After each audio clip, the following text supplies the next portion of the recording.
Hey guys, so based on the wonderful, awful weather we're having, thought I'd put a beach in the background and get us all thinking a little bit about summer.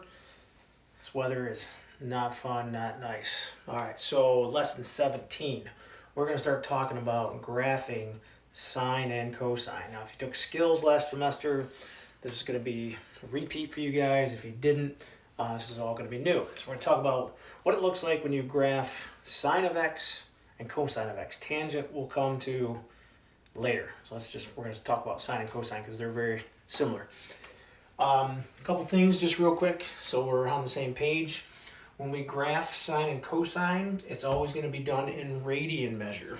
I'm going to do my first example with you in degrees to show it to you.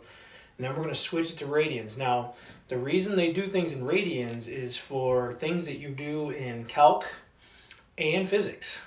So there's a reason for it. So it's not just because, there are reasons why putting things in radians and graphing them is better in the long run.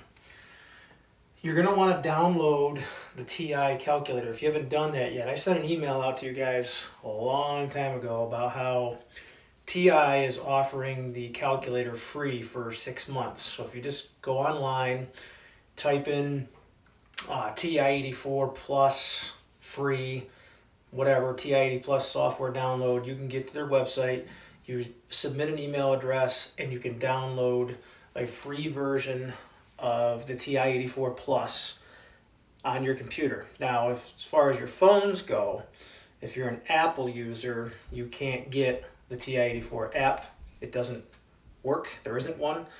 But if you're a non-iPhone user, Droid, whatever you want to call it, you can download, I think from the Google Play app, the TI-84 emulator and see it right on your phone.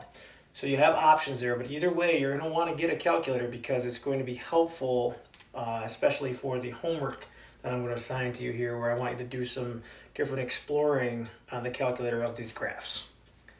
So I'm going to go ahead and I'm going to set up our first graph. We're going to graph the sine of x first to show you what that looks like.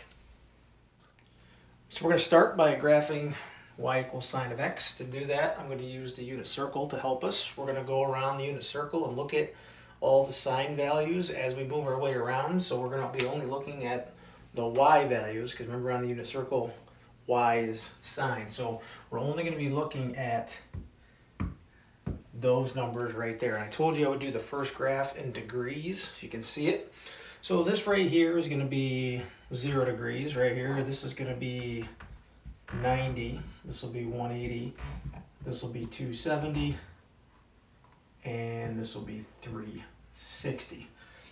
I'm also going to put in the negative side as well. So this will be negative 90 degrees, negative 180, negative 270, and negative 360. Now for right now, the maximum height this graph is going to get to as far as vertical height, and the height down below here is going to be 1 or negative 1, because that's the highest we see when we go around the circle, and that's the lowest we see.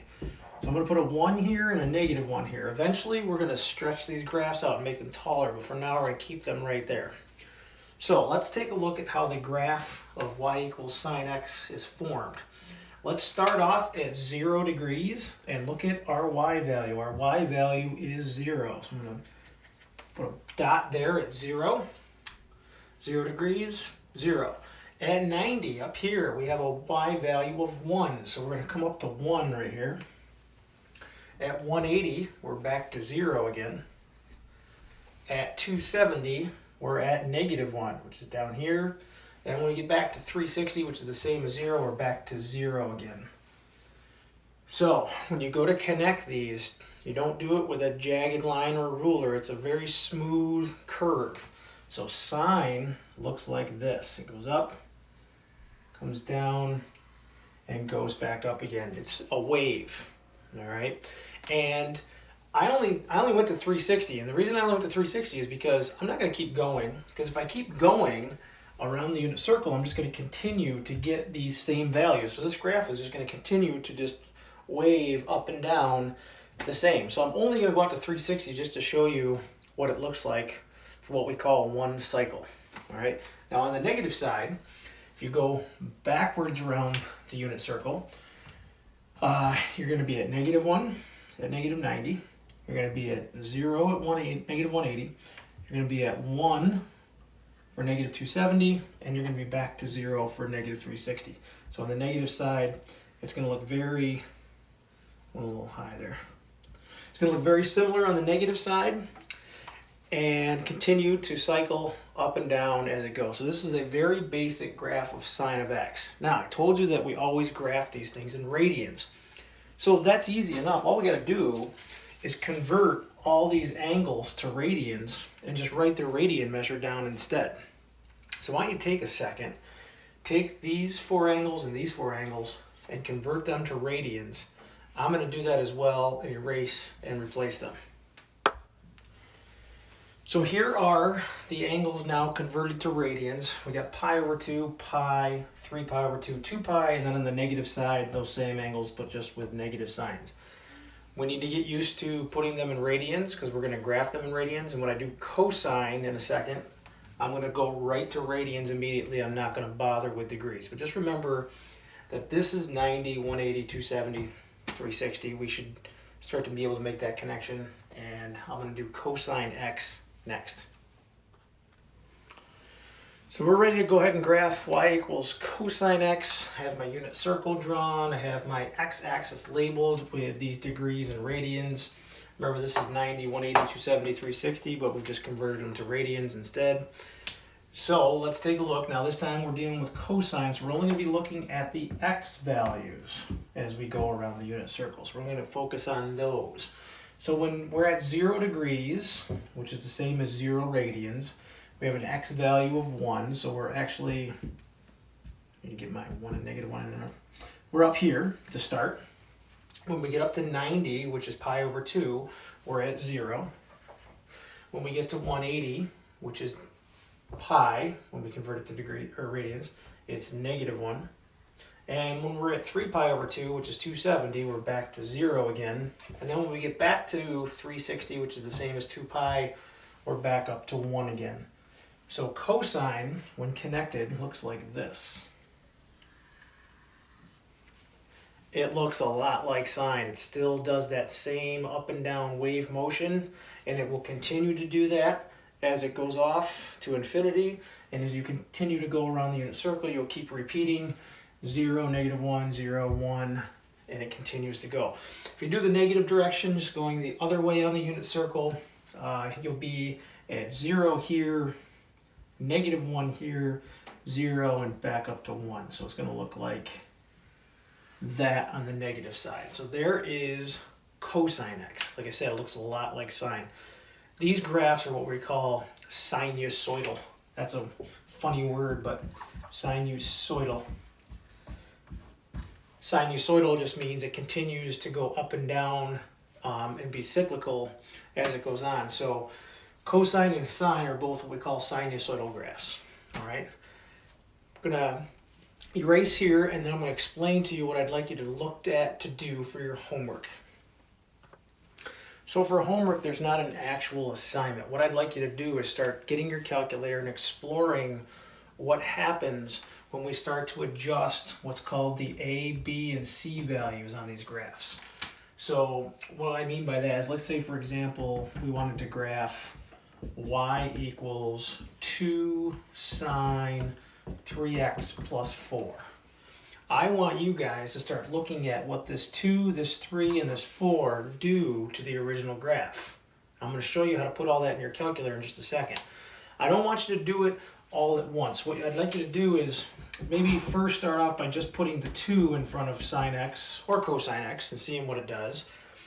Then maybe drop that and throw the 3 in front of the x here to see what that does to the graph. And then maybe get rid of that and put a 4 in and see what that does to the graph. Start to see what these numbers in front of all these spots do to the original graph. All right, so I'm going to show you how to put this stuff in your calculator in just a second. Okay, to graph these, since they're in radians, you want to first make sure your calculator is in radian mode. All right, we've had it in degrees before, but we're going to go to radians. So we're going to hit the mode button, and make sure that radian is highlighted. So I'm going to go over to radian and hit enter. So it's now highlighted and my calculator is now in radian mode. What I now want to do is adjust my X and Y axis to fit this graph. All right, so I'm going to give you those adjustments right now. So here's what we want to put in to our calculator. You want to hit the window button, which is right up here. So hit window, and here's where we're going to make some adjustments. For X minimum, you're going to put in -2 pi. Pi is right above the caret symbol right here, so we're going to call it -2 pi. When I hit the down arrow to go to the next one, it's going to convert that to a decimal. No big deal. My X maximum is going to be +2 pi. So 2 pi. Again, it switches it to a decimal. My X scale, if you remember, we were going by increments of 90 degrees because we were going around the unit circle, so that was pi over 2. So we're going to make this pi over 2. Pi over 2. Now, for our Y minimum and Y maximum, because I'm going to have you adjust some of these numbers here, it's going to make your graph a little taller and shorter in some spots. So what I'm going to have you do is make your Y minimum -4 and your maximum 4. That way you can see what happens when these adjustments are made. That's it. Your Y scale can stay at 1. So now I'll take a look. Let me just show you what happens here. If I go into Y equals and I graph, let me clear this out.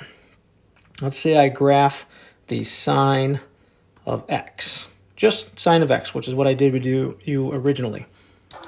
If I go to graph, there is your sine of X graph. All right. And what I want you to do for homework is to start looking at not just sine, but cosine. See what happens when you start adjusting this number, and this number. Let me just give you a quick sneak preview of that. I'm going to keep the original sine in there, and I'm going to, in Y2, change it to 3 sine X. So I put a 3 out in front. So I'm adjusting this A value right here, we call it. I'm changing it to a 3. And I'm going to hit the graph button, and you'll see the original on there, and then here's the new one. All right, so I want you to start messing around with these numbers here and see how it affects the graph. Try to come up with some general conclusions, and we're going to start adjusting these numbers in our next lesson and see what those graphs look like.